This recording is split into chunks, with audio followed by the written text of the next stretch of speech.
Hello बच्चों, कैसे हो आप सब लोग। आज हम लोग बात करेंगे बायोलॉजी का फर्स्ट चैप्टर। ठीक है, तो इस चैप्टर को हमने स्टार्ट कर दिया था। इस चैप्टर में हम लोगों ने पढ़ लिया था पोषण किसे कहते हैं।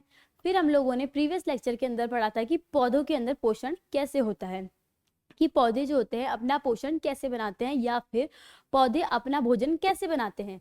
तो पौधे जो होते हैं वो अपना भोजन कैसे बनाते हैं, वो अपना भोजन बनाते हैं प्रकाश संश्लेषण से। और प्रकाश संश्लेषण क्या होता है कि उसने पौधे ने क्या करा, कार्बन डाइऑक्साइड लिया, जल ली और क्या बना दिया, ग्लूकोज बना दिया, भोजन बना दिया। उसे हम क्या बोलते हैं, प्रकाश संश्लेषण। हम लोगों ने प्रकाश संश्लेषण के बारे में बात करी थी। फिर हम लोगों ने बात करी थी रंध्र किसे कहते हैं। पत्ती जो होती है उसकी सतह पर छोटे छोटे छिद्र होते हैं, उसे हम क्या बोलते हैं, रंध्र बोलते हैं। तो हम लोगों ने रंध्रों के बारे में बात करी थी। अब हम लोग बात करेंगे कि जंतुओं के अंदर पोषण कैसे होता है। हम लोगों ने पहली अभिक्रिया ली थी प्रकाश संश्लेषण की, या फिर पहली क्रिया कौन सी थी, पोषण। ठीक है, हमने क्या करा, पोषण के बारे में पढ़ लिया। फिर हम लोगों ने बात करी कि जंतुओं में पोषण कैसे होता है और पादपों में पोषण कैसे होता है। उसमें से हमने जंतुओं का पोषण तो पढ़ लिया, कंप्लीट कर लिया। अब हमें पढ़ना है कि हमने पादपों का पोषण तो पढ़ लिया कि पादपों के अंदर कैसे पोषण होता है। अब हमें पढ़ना है कि जंतुओं के अंदर कैसे पोषण होता है। तो आज हम बात करने वाले हैं जंतुओं के अंदर पोषण कैसे होता है।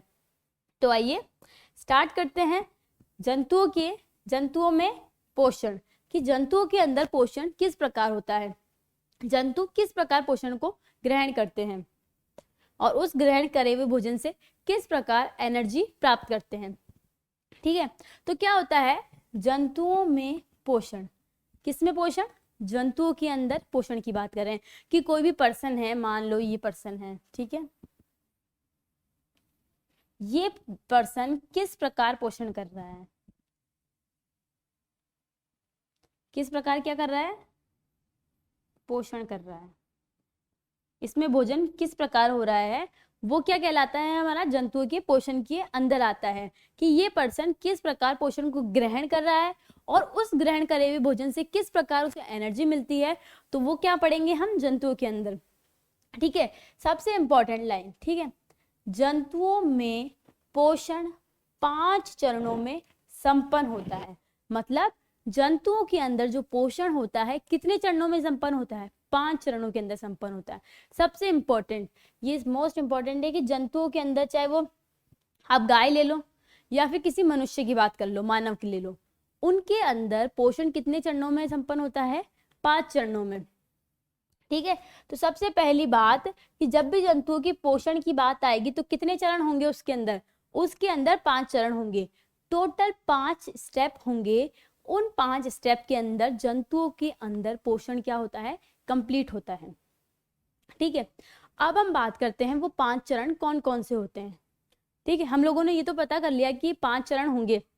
जंतुओं में जब भी पोषण होगा तो कितने चरण होंगे, 5 चरण होंगे। अब वो 5 चरण कौन कौन से हैं, अब हम उनकी बात करते हैं। तो सबसे पहला चरण है अंतर ग्रहण करना। ठीक है, पहले आप लोग नाम सुन लो, फिर मैं आपको एक एक अच्छे से समझाऊंगी। तो पहला क्या है, अंतर ग्रहण करना। सेकंड है पाचन। तो पहला स्टेप क्या है, अंतर ग्रहण, और फिर दूसरा क्या है, पाचन। तीसरा क्या है, अवशोषण। तीसरा चरण क्या है, अवशोषण। और चौथा चरण स्वांगीकरण। और पांचवा और अंतिम चरण क्या है, बहिर्क्षेपण या फिर उत्सर्जन। तो जंतुओं के अंदर जब भी पोषण होगा तो इन 5 चरणों के अंदर होगा। पहला क्या होगा, अंतर्ग्रहण। दूसरा दूसरा क्या होगा, उसका पाचन। तीसरा अवशोषण।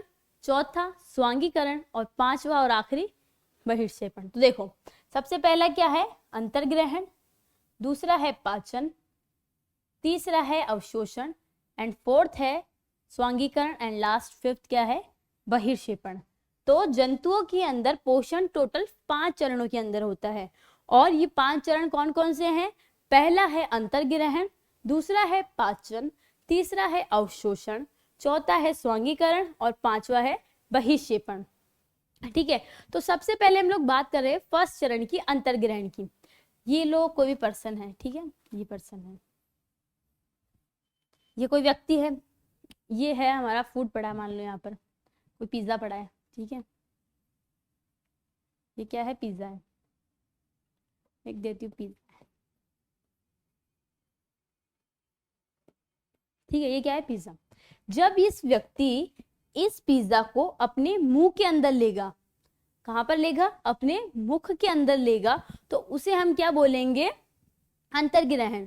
मैंने जब आपको प्राणी संपोषण बताया था, तब मैंने आपको बताया था कि अंतर्ग्रहण क्या होता है? भोजन को मुख के अंदर रखना। ठीक है, मनुष्य में क्या होगा? जब भी अपन अपना भोजन लिया, उसको अपने मुंह में रख लिया, वो क्या होता है? अंतर्ग्रहण। मतलब अपन ने उस भोजन को ग्रहण कर लिया है अपने अंदर, वो क्या कहलाता है? अंतर्ग्रहण। इसी प्रकार जब ये पर्सन इस पिज्जा का एक बाइट अपने मुंह में ले लेगा, तो इसे क्या कर लेगा? इसका अंतर्ग्रहण हो जाएगा। मतलब पोषण का क्या होता है? वो अंतर्ग्रहण होता है। आप लोगों ने अगर प्राणी संपोषण वाला वीडियो देख रखा है, लेक्चर देख रखा है, तो आप लोग अच्छे से समझ पाएंगे, और नहीं भी देखा है तो कोई बात नहीं, मैं आपको वापस समझाती हूँ कि कोई भी पर्सन भोजन को जब मुंह में रखता है, तो वो क्या होता है? उसके अंदर आ जाता है, मुंह के अंदर, तो उसे क्या कहते हैं? अंतर्ग्रहण। मतलब उसने उस भोजन को अपने अंदर ग्रहण कर लिया है, वो क्या कहलाता है? अंतर्ग्रहण।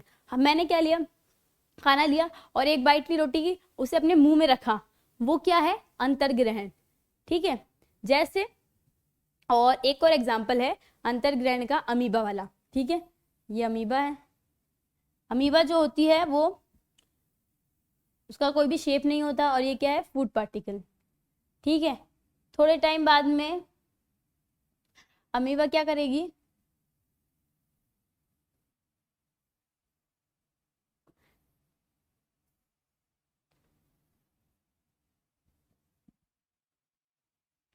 इस फूड पार्टिकल को अपने अंदर ले लेगी।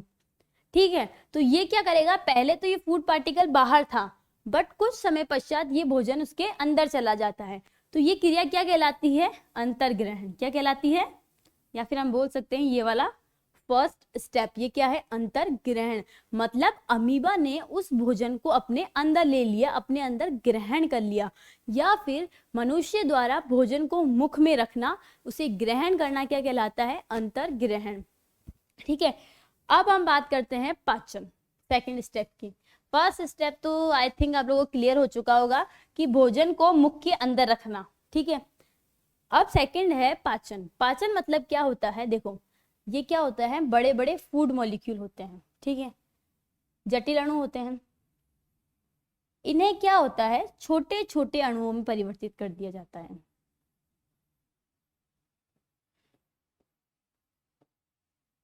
ठीक है, ये क्या है? भोजन के जटिल अणु, भोजन के जटिल अणु को सूक्ष्म या फिर सरल अणुओं में क्या किया जाता है? उनका ब्रेक डाउन किया जाता है, उन्हें तोड़ा जाता है। तो जटिल अणुओं का सूक्ष्म अणुओं या फिर सरल अणुओं में क्या किया जाता है? परिवर्तित किया जाता है।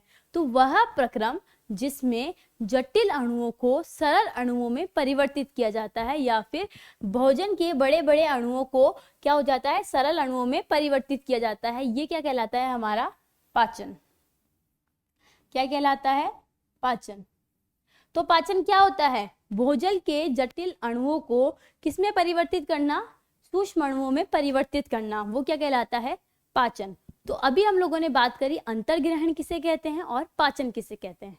ठीक है, 2 पॉइंट्स पढ़े हमने, 2 चरण पढ़े। तो पहले अंतर्ग्रहण पढ़ते हैं। अंतर्ग्रहण क्या होता है?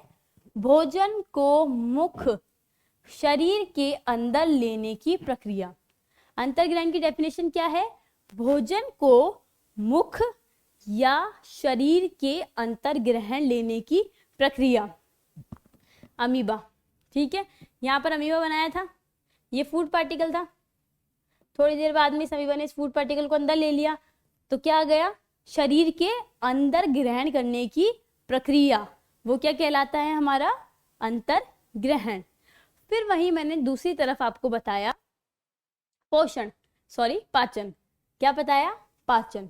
कि पाचन किसे बोलते हैं? पाचन क्या होता है? जटिल पदार्थों का विघटन सरल पदार्थों में किया जाता है। मतलब बड़े बड़े पदार्थ को छोटे सरल पदार्थ में परिवर्तित किया जाता है। भोजन के बड़े बड़े कण को छोटे छोटे कणों में परिवर्तित किया जाता है। देखो, हम लोगों ने क्या करा? अपने मुंह के अंदर भोजन रखा, अब हम क्या करते हैं? दांतों से उसको चबाना स्टार्ट करते हैं। उस प्रक्रम में हम उसको छोटे छोटे टुकड़ों में तोड़ रहे हैं। भोजन को छोटे छोटे टुकड़ों में तोड़ना ही क्या कहलाता है? पाचन कहलाता है। तो पाचन क्या होता है? जटिल पदार्थों का, ये जटिल अणुओं का विघटन किया जाता है किसमें? सरल पदार्थों में या फिर सरल अणुओं में। वो क्या कहलाता है? हमारा पाचन कहलाता है। जैसे हमारे मुख के अंदर हम लोगों ने भोजन लिया, उसके बाद में हम दांत की सहायता से उसे क्या करते हैं? दांत की सहायता से उसका क्या करना स्टार्ट कर देते हैं? विघटन करना स्टार्ट कर देते हैं, उसे सरल अणुओं में परिवर्तित करना स्टार्ट कर देते हैं। तो पाचन क्या होता है? जटिल पदार्थों का विघटन किसमें हो जाता है? सरल पदार्थों में। ठीक है, जटिल पदार्थों का विघटन सरल पदार्थों में हो जाता है। ठीक है, तो ये हमारे जटिल पदार्थ है। क्या है? जटिल पदार्थ है। इसका विघटन किसमें किया जाता है? सरल पदार्थ के अंदर। ठीक है, तो जटिल पदार्थों का विघटन किसमें किया जाता है? सरल पदार्थों के अंदर। वो हमारा क्या कहलाता है? पाचन। पाचन कुछ नहीं है, सिंपल सी बात है, बड़े बड़े फूड के मॉलिक्यूल को किसमें कन्वर्ट किया जाता है? छोटे छोटे फूड मॉलिक्यूल में। ठीक है, वो क्या कहलाता है? हमारा पाचन। तो पाचन कितने चरणों में संपन्न होता है? जंतुओं के अंदर पोषण कितने चरणों में संपन्न होता है? 5 चरणों में। पहला होता है हमारा अंतर्ग्रहण, भोजन को ग्रहण करना, मुख के अंदर या फिर शरीर के अंदर रखना।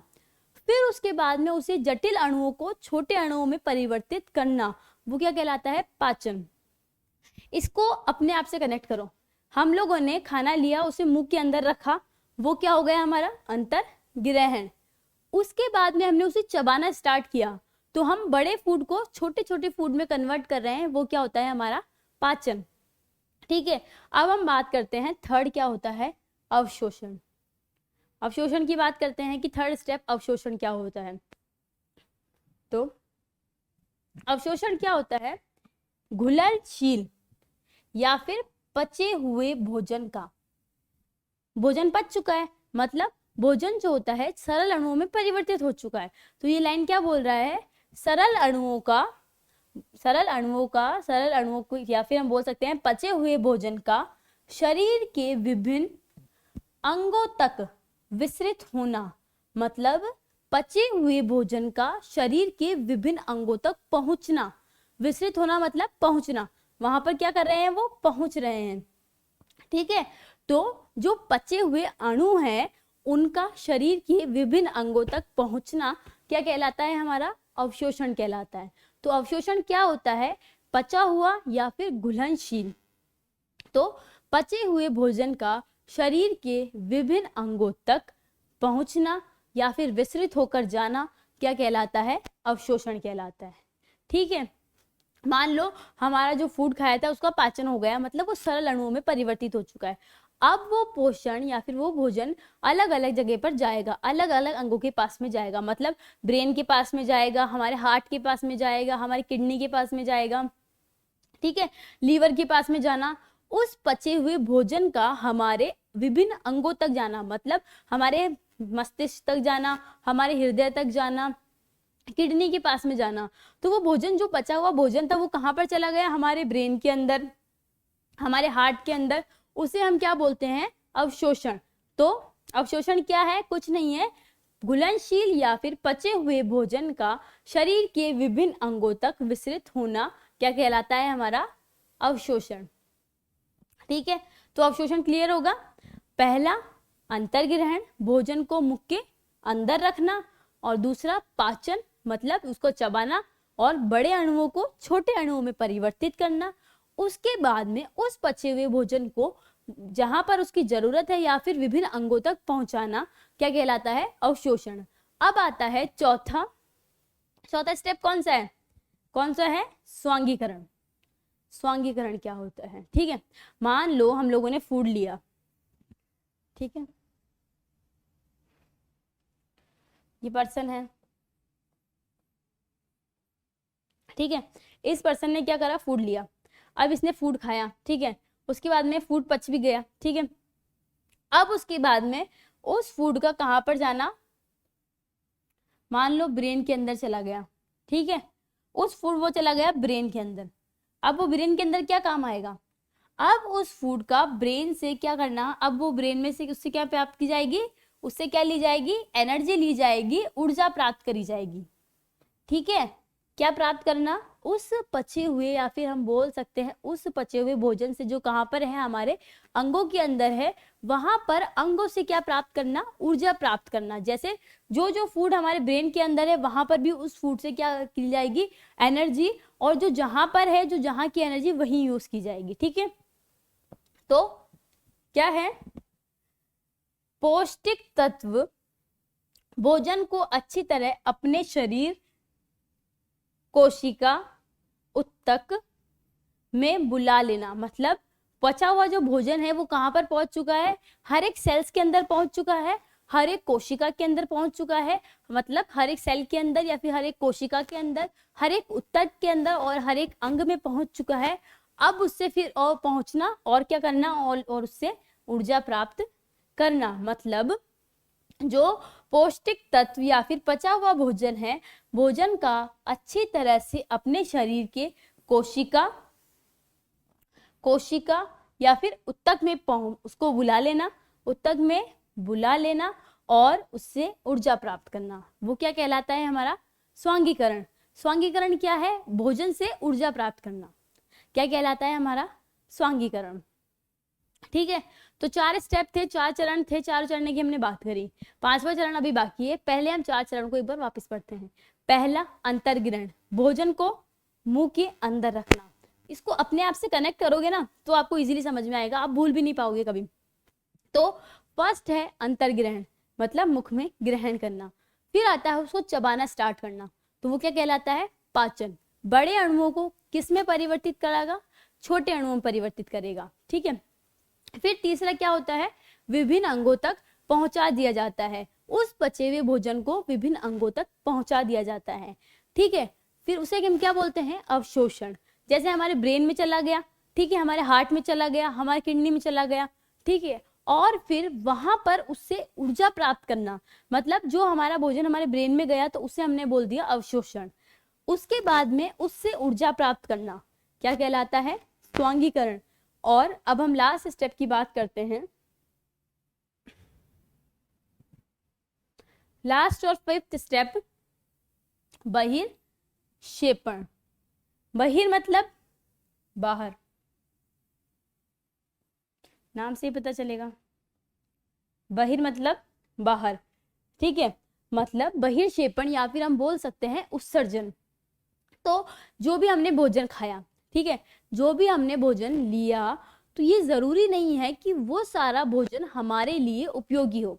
उसमें कुछ ऐसे पदार्थ भी होते हैं जो हमारे शरीर के काम में नहीं आते हैं, हमारे शरीर के लिए उपयोगी नहीं होते हैं, उनका हमारे शरीर में कोई भी काम नहीं होता है। तो क्या किया जाता है, उनको शरीर से बाहर निकाल दिया जाता है।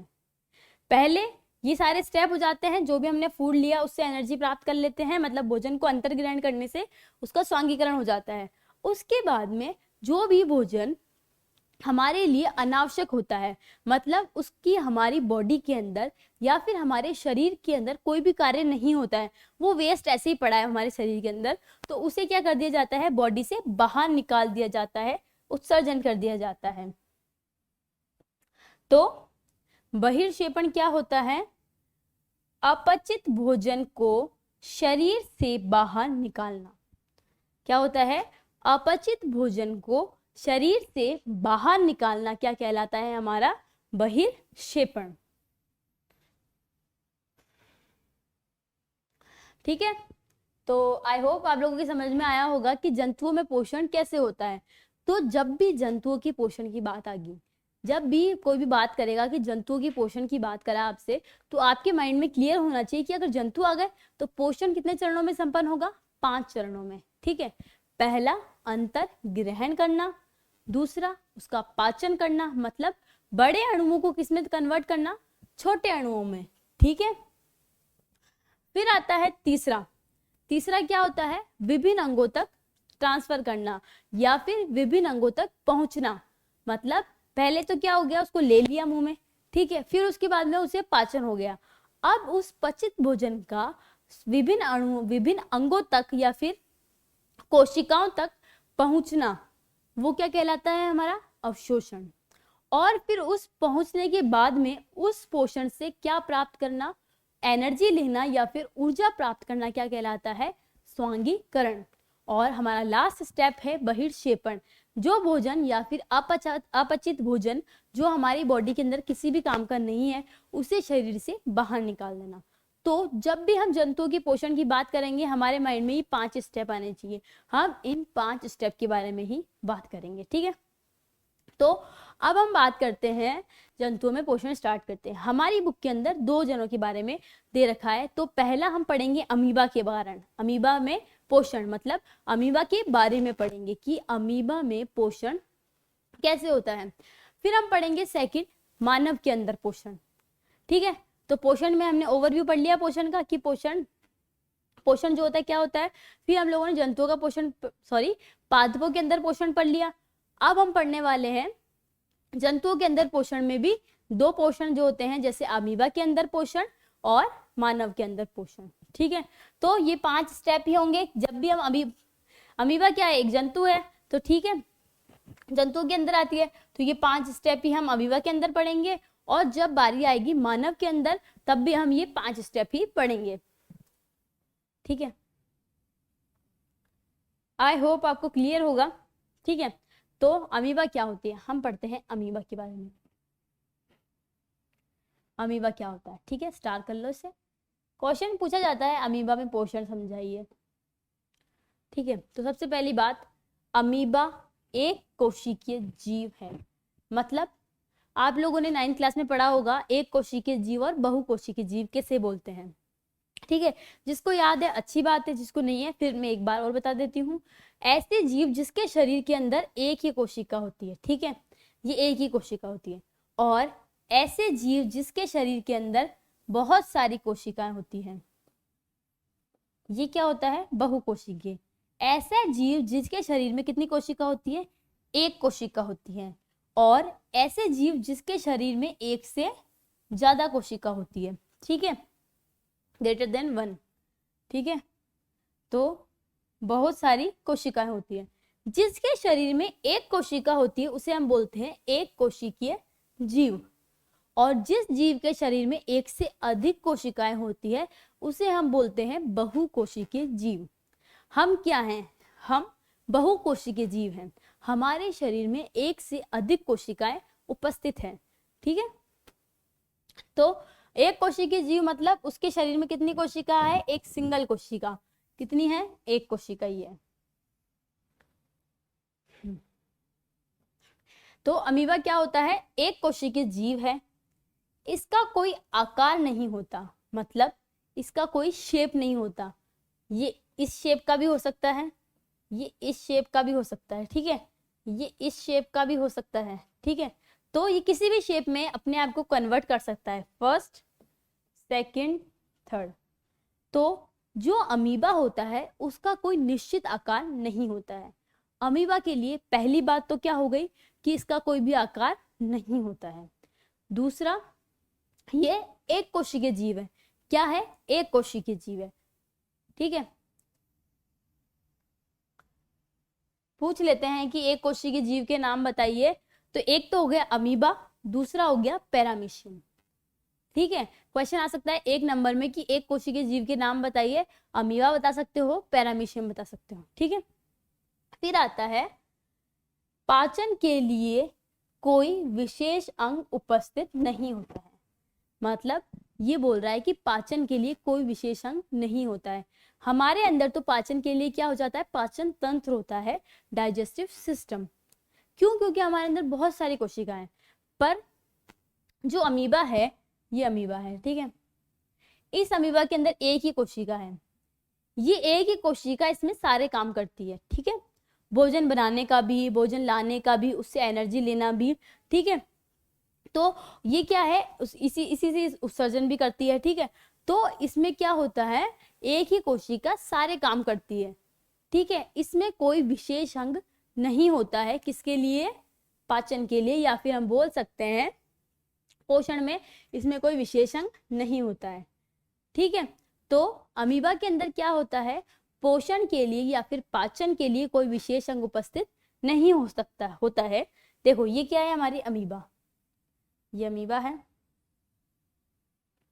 ये इसका कोशिका द्रव है और ये इसका क्या है, केंद्रक।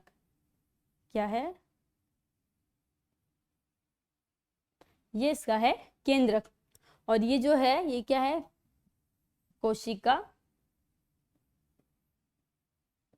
द्रव्य।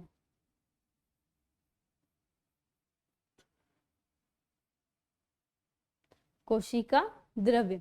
तो ये अमीबा क्या है, इस शेप की होती है, मतलब उसका कोई भी शेप नहीं होता है। तो 3 इंपॉर्टेंट चीज अमीबा के बारे में याद रखनी है आप लोगों को। फर्स्ट, ये एक कोशिकीय जीव होता है, ठीक है, इसका कोई भी फिक्स शेप नहीं होता है, ये क्या होता है, आकारहीन होता है, ठीक है। और थर्ड एंड लास्ट, पाचन के लिए कोई भी विशेष अंग उपस्थित नहीं होता है।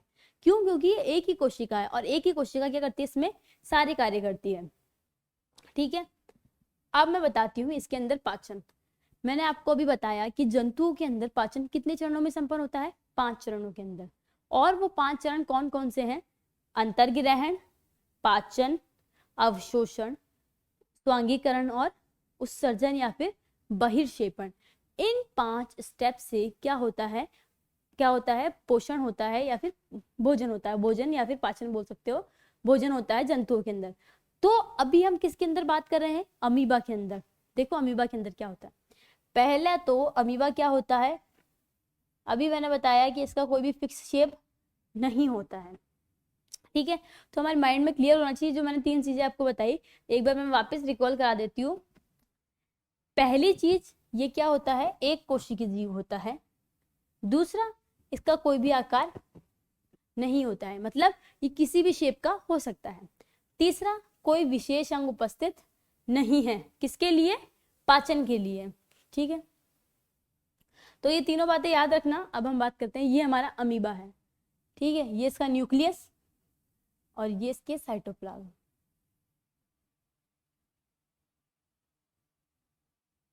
ये क्या है, इसका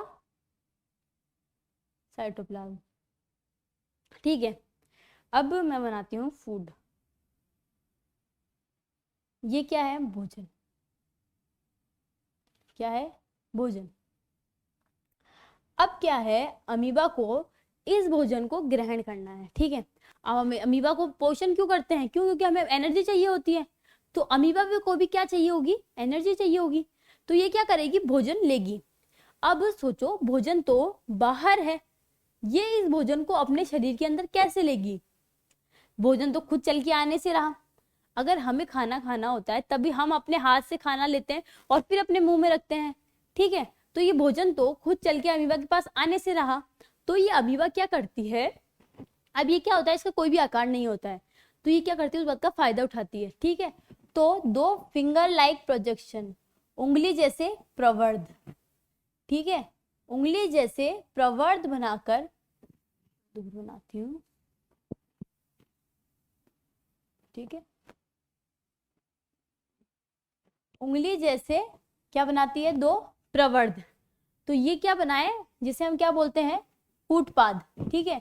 ये जो होता है, अमीबा क्या करती है, 2 उंगली नुमा प्रवर्ध बनाती है और क्या करती है, भोजन को अपनी तरफ घेरती है। जैसे हम अपने हाथ फैला के किसी को ऐसे घेरते हैं ना, वैसे भी अमीबा क्या करती है, इसकी जो सरफेस होती है उससे क्या बनाती है, 2 उंगली नुमा प्रवर्ध बनाती है और उस भोजन को क्या करती है, घेर लेती है।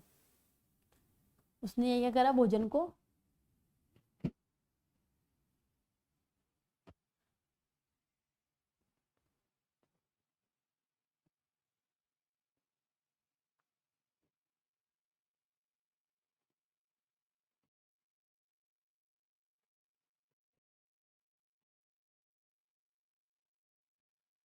अमीबा ने क्या करा, भोजन को घेर लिया, ठीक है। किसके थ्रू, ये 2 उंगली जैसे उसने क्या बनाए, प्रवर्ध बनाए, मतलब अपने 2 हाथ फैलाए और उस भोजन के कण को क्या कर लिया, घेर लिया। जिससे क्या होगा, वो धीरे धीरे उसके अंदर आने लगेगा।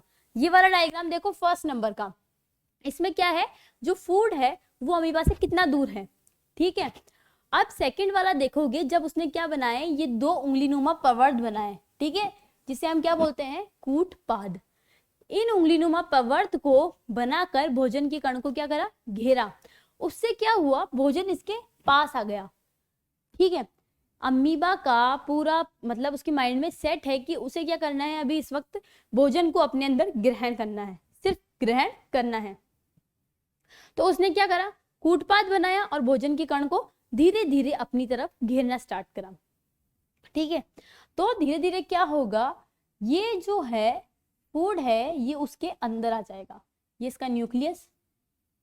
ठीक है, और धीरे धीरे ये इसको पूरा अपनी तरफ घेर लेगा और ये क्या हो गया, फूड अमीबा के अंदर आ गया। ठीक है,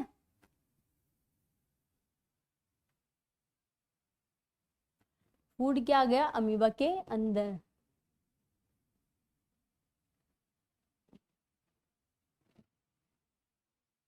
फूड किसके अंदर आ गया, अमीबा के अंदर।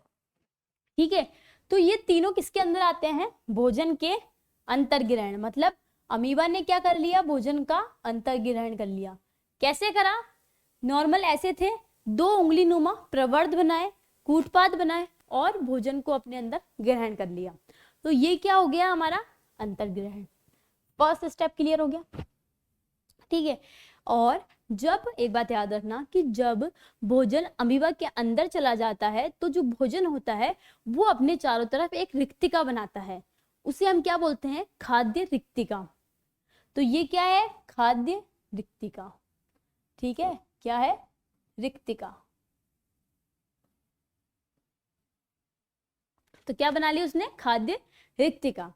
इस रिक्तिका के अंदर क्या होते हैं, बहुत सारे एंजाइम्स होते हैं।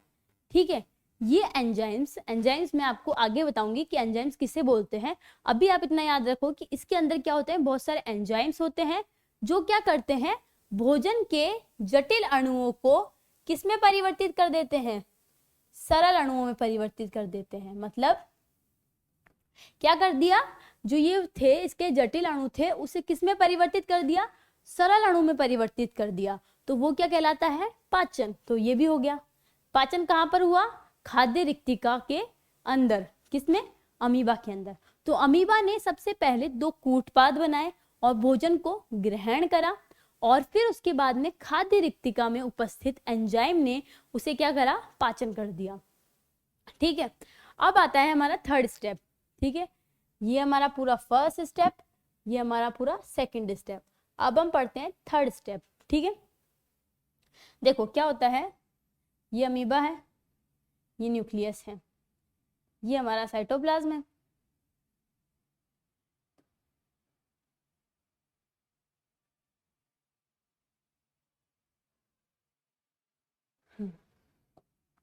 और ये हमारा क्या है,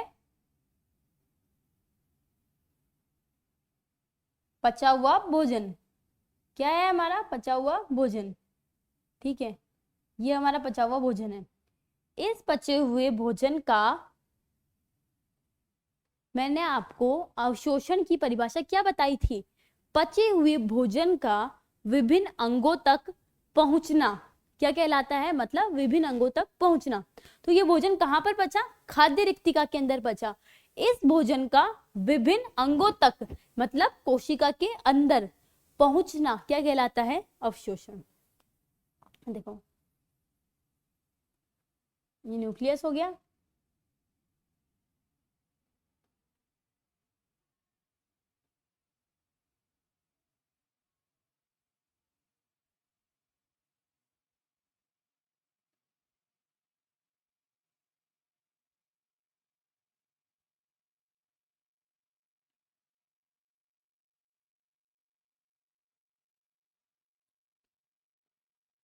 ये हमारा पचा हुआ भोजन था। तो अवशोषण क्या होता है, पचे हुए भोजन का विभिन्न अंगों तक पहुंचना।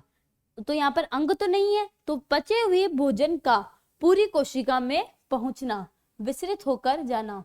जो ये रेड रेड बना रही हूँ, ये फूड जो है सब जगह पूरे कोशिका के अंदर पहुंच चुका है। ठीक है,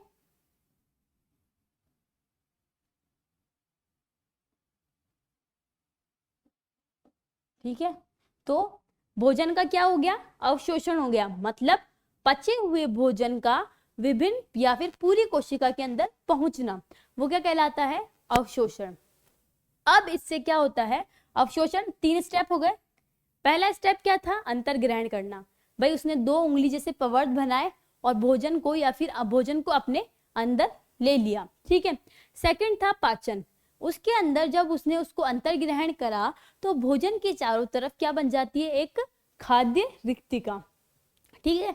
ये खाद्य रिक्तिका के अंदर क्या होते हैं? एंजाइम्स होते हैं, और वो एंजाइम क्या करते हैं? जटिल अणुओं को किसमें परिवर्तित कर देते हैं? सरल अणुओं में। ये सरल अणुओं में परिवर्तित हो गए। फिर आता है थर्ड स्टेप, अवशोषण। अवशोषण के अंदर क्या होगा? उस पचे हुए भोजन का विभिन्न अंगों तक या फिर पूरी कोशिका में पहुंचना क्या कहलाता है? हमारा अवशोषण। अब हम बात करते हैं स्वांगीकरण। स्वांगीकरण मैंने आपको बोला कि क्या होता है? भोजन का अंग तक पहुंचना, ठीक है। अब उससे एनर्जी लेना, तो क्या प्राप्त करना? एनर्जी प्राप्त करना। अब इसने भोजन तो पहुंच गया, अब उससे उसे क्या लेगा? ऊर्जा लेगा, ठीक है। और ऊर्जा लेना, ठीक है। उसके बाद में जो भी भोजन इसमें अपचित है, मतलब इसके काम का नहीं है, वो क्या करेगा? वापस बाहर निकाल देगा। ये वापस कोई भी सरफेस से क्या कर देगा? बाहर निकाल देगा। तो पचे हुए भोजन का क्या हो गया? उत्सर्जन या फिर बहिर्क्षेपण।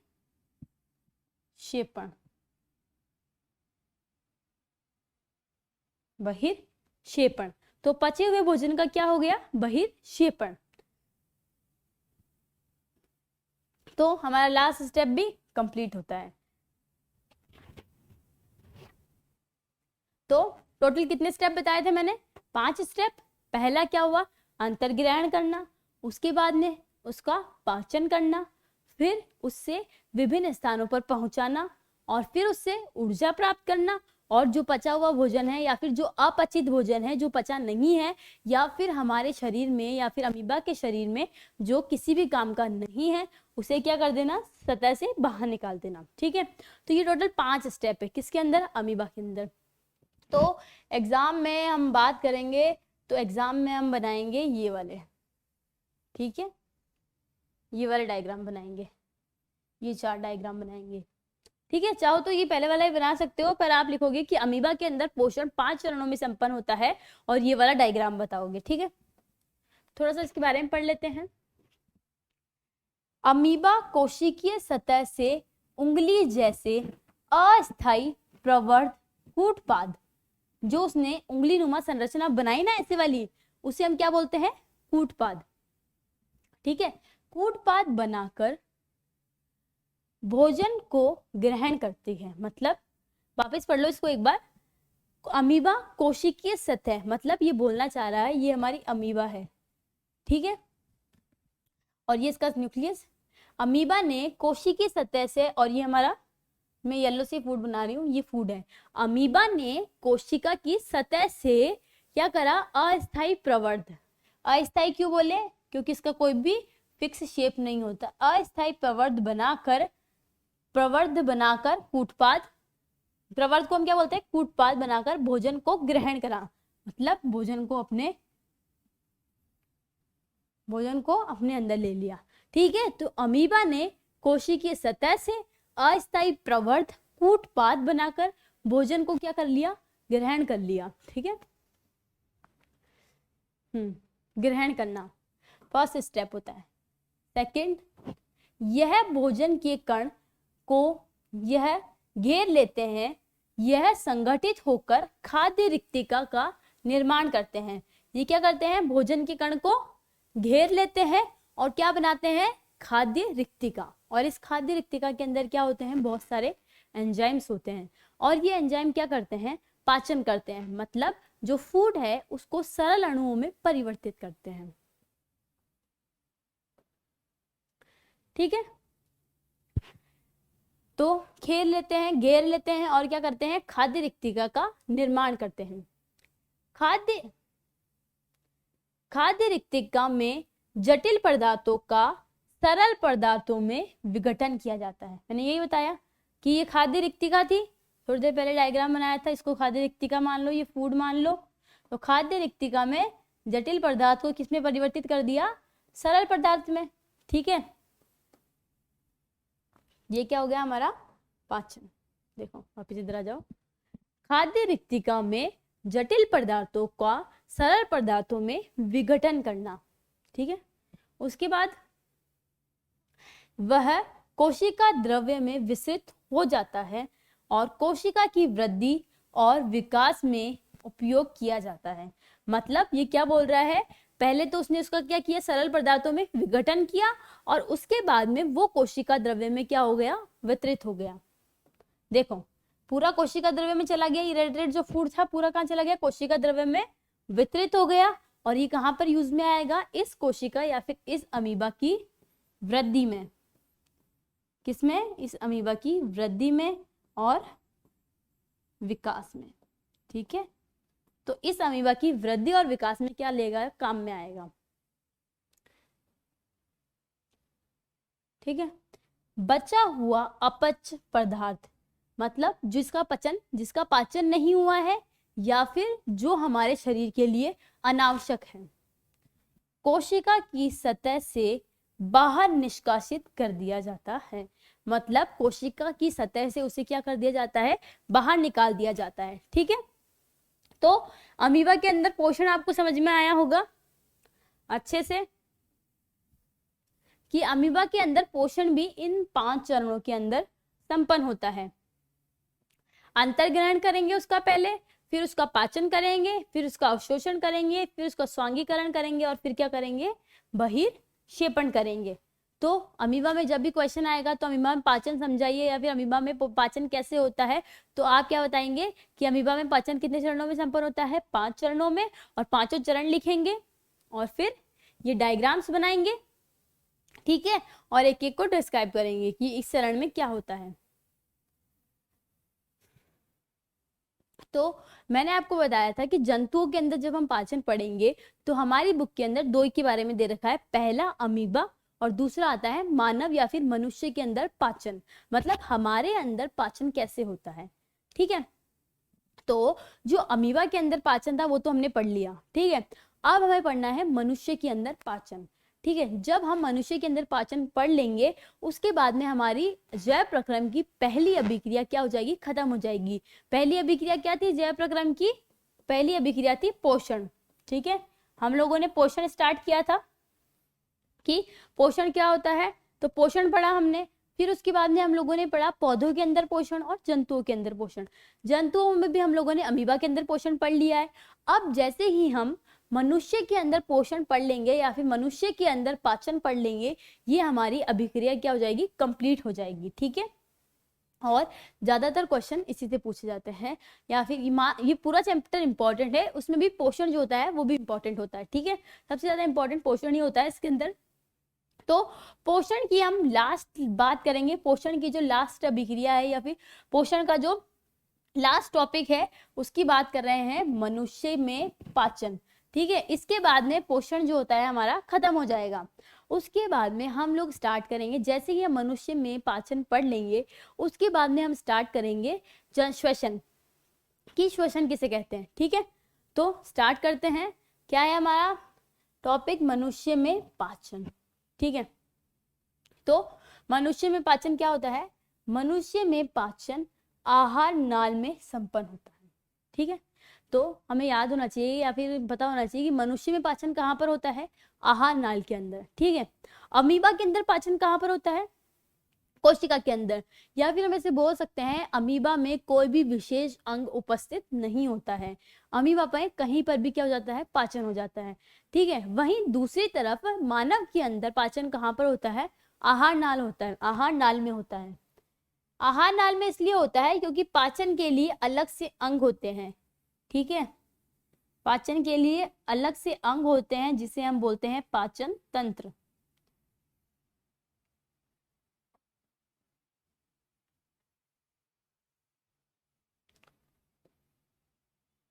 पाचन तंत्र। ठीक है, पाचन तंत्र। मनुष्य में पाचन के लिए अलग से अंग होते हैं जिसे हम बोलते हैं पाचन तंत्र, और उसके अंदर हम लोग बात करते हैं आहार नाल की। तो मनुष्य में पाचन कहाँ पर होता है, आहार नाल के अंदर। ठीक है, हमारे माइंड में क्लियर होना चाहिए कि मनुष्य की बात कर रहे हैं तो मनुष्य में पाचन कहाँ पर होगा, आहार नाल के अंदर। अब हमें बात करनी है आहार नाल क्या होती है। ठीक है, आहार नाल को हम ऐसे बोल सकते हैं, क्या होती है, एक ट्यूब बोल सकते हैं। ठीक है, ट्यूब बोल सकते हैं। ठीक है, इस ट्यूब के अंदर क्या होते हैं, बहुत सारे अंग होते हैं। क्या होते हैं, बहुत सारे अंग। ठीक है, तो क्या हो गए, बहुत सारे अंग होते हैं। ठीक है, तो मनुष्य में पाचन कहाँ पर होता है, आहार नाल के अंदर। और यहाँ पर बहुत सारे आहार नाल के अंदर क्या होता है, आहार नाल को हम एक ट्यूब मान सकते हैं, या फिर आहार नाल के अंदर बहुत सारे अंग होते हैं जिसके अंदर क्या होता है, मनुष्य के अंदर पाचन होता है। ठीक है, फिर आती है बात,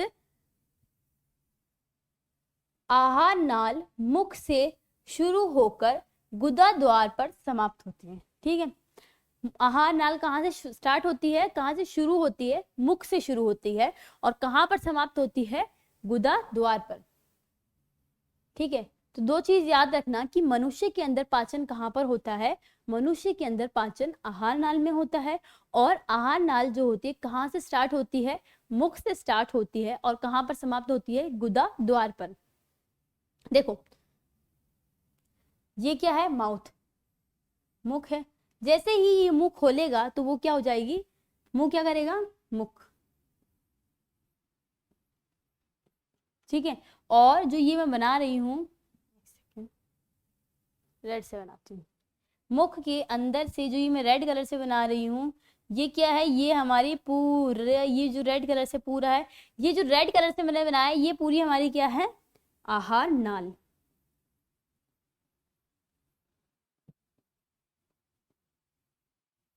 ठीक है, तो ये जो रेड कलर से मैंने किया है ना, ये क्या है, मुख के अंदर ये जो रेड कलर है पूरा, ये हमारा स्टमक हो गया, पेट हो गया।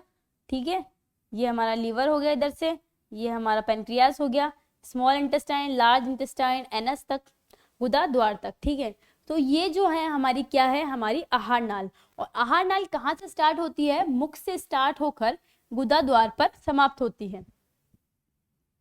ठीक है, तो मनुष्य में पाचन कहाँ पर होता है, इस आहार नाल के अंदर होता है। ठीक है, और कहाँ से स्टार्ट होती है आहार नाल, मुख से, और कहाँ पर संपन्न होती है, गुदा द्वार पर। ठीक है, और अब हम लोग बात करते हैं आहार नाल के कितने भाग होते हैं। ठीक है, देखो प्रीवियस डायग्राम में मैंने आपको बताया, ये हमारी आहार नाल है, इसमें ये यहाँ से यहाँ तक जो भी है ये सब क्या है, आहार नाल के अंदर आते हैं। ठीक है, अब आहार नाल के भाग की, कि आहार नाल के अंदर कौन कौन से अंग आते हैं। ठीक है, तो आहार नाल हमें इतना तो पता है कि आहार नाल कहाँ से स्टार्ट होती है, आहार नाल हमारे मुख से स्टार्ट होती है और कहाँ पर खत्म होती है, हमारे गुदा द्वार पर। ठीक है, अब जो आहार नाल होती है वो क्या होते हैं, उसके कितने भाग होते हैं, आहार नाल के 6 भाग होते हैं। कितने भाग होते हैं, 6 भाग होते हैं। ये जो यहाँ से यहाँ तक आहार नाल आ रही है, इसके कितने भाग है, 6 भाग है। ठीक है, तो ये पूरी जो आहार नाल है इसके कितने भाग है, 6 भाग है। देखो अब 6 भाग कौन कौन से हैं, पहला आता है मुख। ठीक है, ये क्या है, मुख, तो ये क्या हो गया, पहला भाग। दूसरा आता है ग्रसिका या फिर ग्रसनिका। ठीक है, 2 बार आ गया, ग्रसनिका, ग्रसिका या फिर ग्रसनिका। ठीक है, ये तो हो गया हमारा मुंह। फिर ये क्या होती है, हमारी ग्रसिका। ये क्या होती है, हमारी ग्रसिका। तो आहार नाल का पहला भाग कौन सा है, मुख, फिर दूसरा आता है ग्रसिका, फिर तीसरा आता है आमाशय, जिसे हम पेट भी बोलते हैं। ठीक है, ये पूरी हमारी ग्रसिका, ये हमारा हो गया आमाशय। ठीक है, तो ये हमारा हो गया तीसरा भाग। ठीक है, चौथा भाग है छोटी आंत। देखो ये जो आपको अंदर ये कॉइल से स्ट्रक्चर दिख रही है ना, ये पूरी कॉइल से स्ट्रक्चर क्या है, छोटी आंत। ठीक है, तो 4 भाग हो गए, पहला मुख, दूसरा ग्रसिका, तीसरा आमाशय और चौथा छोटी आंत। पांचवा है बड़ी आंत। ये जो है ये क्या है, ये हमारी बड़ी आंत, ठीक है। तो ये होगी हमारी बड़ी आंत और ये हमारा गुदा द्वार, ठीक है। 6 नंबर। तो आहार नाल के कितने भाग होते हैं? आहार नाल के 6 भाग होते हैं, ठीक है। पहला मुख, दूसरा ग्रसनी, तीसरा आमाशय, चौथा छोटी आंत, पांचवा बड़ी आंत और छठा और अंतिम गुदा द्वार, ठीक है। तो हमारे माइंड में क्लियर होना चाहिए कि जैसे ही कोई बोले कि मनुष्य के अंदर पाचन हो रहा है, तो आप क्या करेंगे कि भाई मनुष्य के अंदर पाचन हो रहा है तो सबसे पहले पाचन कहाँ पर होगा? आहार नाल के अंदर होगा। और आहार नाल के कितने भाग होते हैं? आहार नाल जो होता है उसका पहला भाग होता है मुख, फिर आता है ग्रसनी, फिर आता है आमाशय, छोटी आंत, बड़ी आंत और गुदा द्वार। और पहले और आखिरी नंबर पर ये मुख और गुदाद्वार क्यों है? क्योंकि हम लोगों ने पढ़ा था कि आहार नाल जो होती है मुख से शुरू होकर गुदाद्वार पर संपन्न होती है, इसीलिए फर्स्ट नंबर पर मुख है, तो यहाँ से आहार नाल स्टार्ट होती है और कहाँ पर संपन्न होती है? गुदाद्वार पर, ठीक है। तो भोजन जो होगा सबसे पहले कहाँ पर जाएगा? मुख के अंदर जाएगा, उसके बाद में ग्रसिका, फिर आमाशय, आमाशय के बाद में छोटी आंत, छोटी आंत से बड़ी आंत, बड़ी आंत से गुदाद्वार के थ्रू बाहर निकल जाएगा जो अपचित भोजन होगा, ठीक है। यहां से यहां तक तो क्या होगा? उसके चारों स्टेप होंगे, मतलब यहां से यहां तक आएगा, उसका पाचन होगा, उसके बाद में उसका अवशोषण हो जाएगा और वो अंगों पर चला जाएगा, ठीक है। और जो ऐसा पदार्थ बचेगा जिसका कुछ भी काम नहीं है या फिर बिना पचा हुआ या फिर हमारे बॉडी के लिए, हमारे शरीर के लिए जो क्या है अनावश्यक है, वो क्या होगा? इस गुदाद्वार से एक्सक्रीट कर दिया जाएगा, शरीर के बाहर निकाल दिया जाएगा, ठीक है। तो यहाँ पर तो क्या होगा?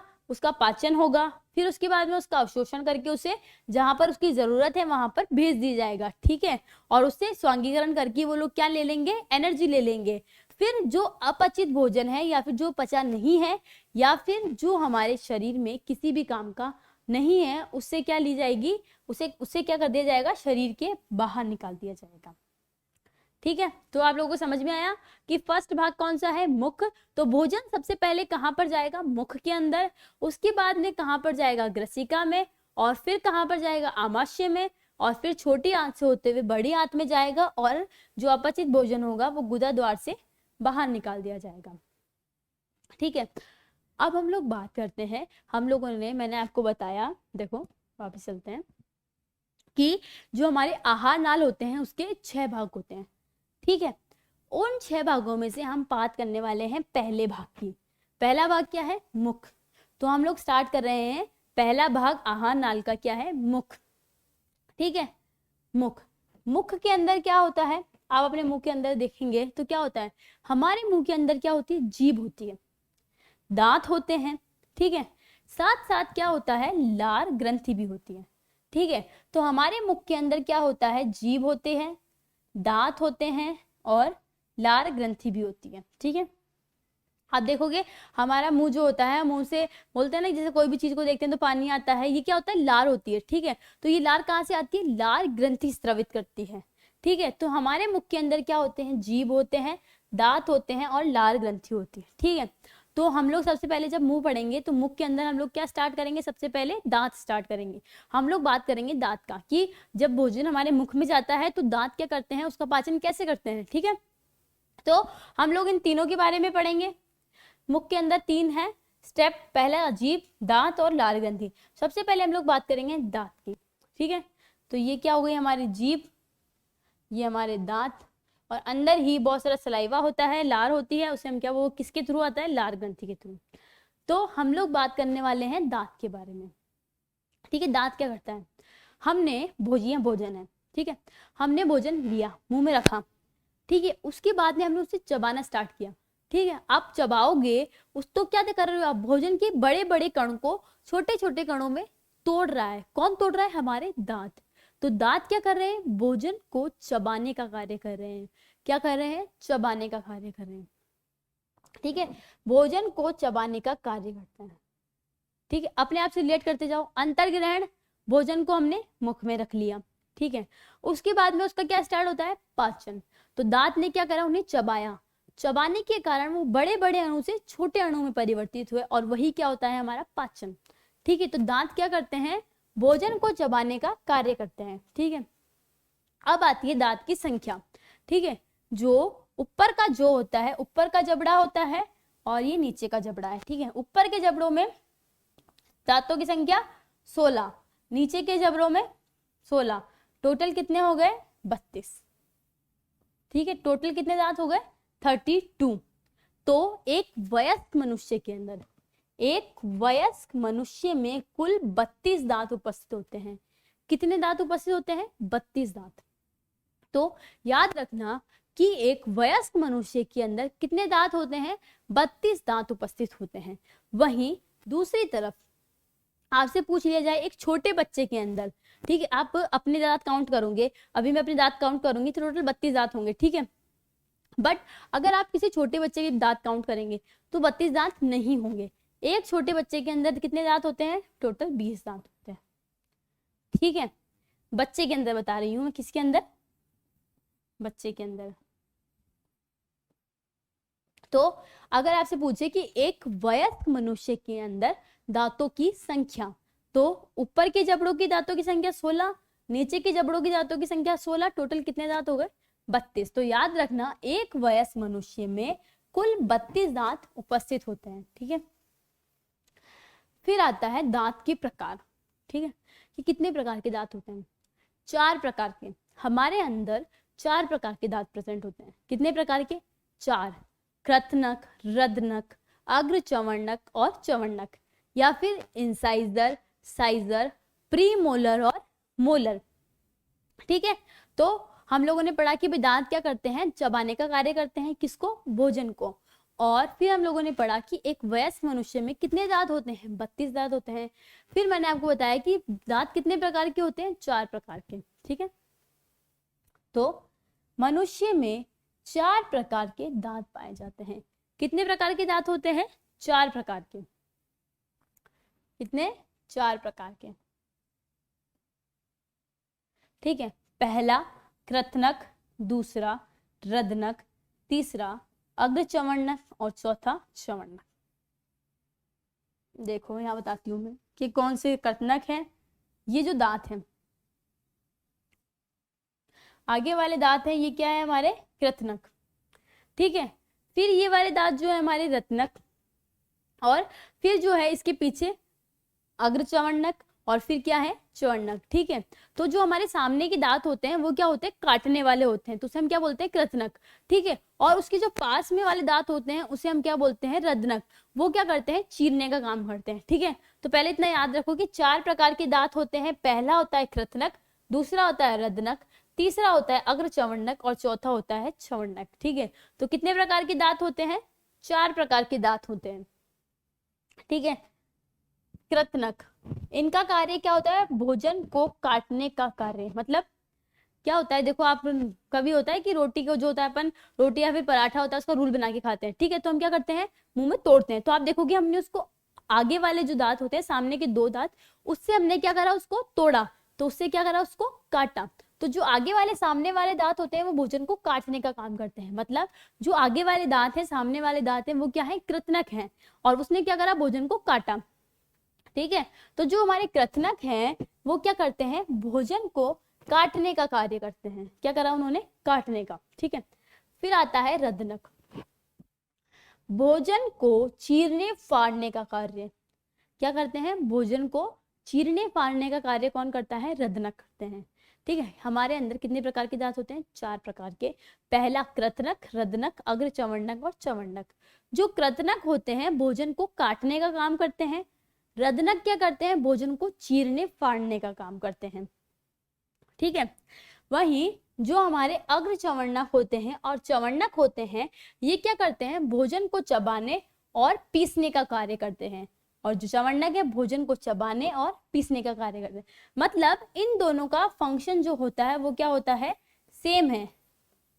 क्या है, सेम है इन दोनों का फंक्शन, जो अग्र चवर्णक है और चवर्णक है। आप देखो जो हमारे पीछे के दांत हैं वो क्या कर रहे हैं, भोजन को चबा रहे हैं। ठीक है, तो भोजन को चबाने का और पीसने का, ठीक है, जैसे जैसे अब मैं आपको बता रही हूँ, आप क्या करना, इन चीजों को घर पे जब आप खाना खाएं तब रिपीट करना, तो आपको पूरा अच्छे से याद हो जाएगा कि कौन से कृतनक दांत है, कौन से रदनक है, और अग्र चवर्णक और चवर्णक कैसे कार्य करते हैं। जब आप ऐसे से खाना खाएंगे तो जो आपके पीछे के दांत है अंदर, वो क्या करते हैं, भोजन को चबाने का और पीसने का काम करते हैं। ठीक है, तो टोटल कितने प्रकार के दांत होते हैं, कितने प्रकार के दांत होते हैं, 4 प्रकार के। कितने प्रकार के, 4 प्रकार के। कृतनक, रदनक, अग्र चवर्णक और चवर्णक। कृतनक क्या करेंगे, भोजन को काटने का, भोजन को काटने का, ये चीरने फाड़ने का।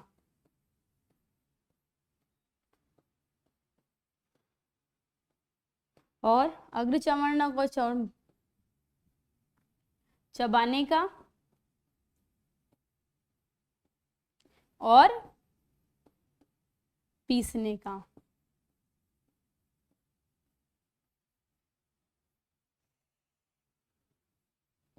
चबाने का,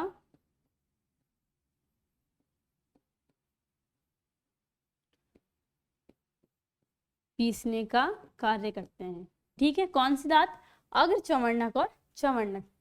ठीक है, तो मुख हमने स्टार्ट किया था। मुख के अंदर हम लोगों ने पढ़ा था 3 होते हैं, 3 संरचनाएं होती है, पहली जीभ, दूसरे दांत और तीसरी लार ग्रंथियां। तो दांत के अंदर हम लोगों ने पढ़ा कि दांत क्या करते हैं, भोजन को चबाने का कार्य करते हैं।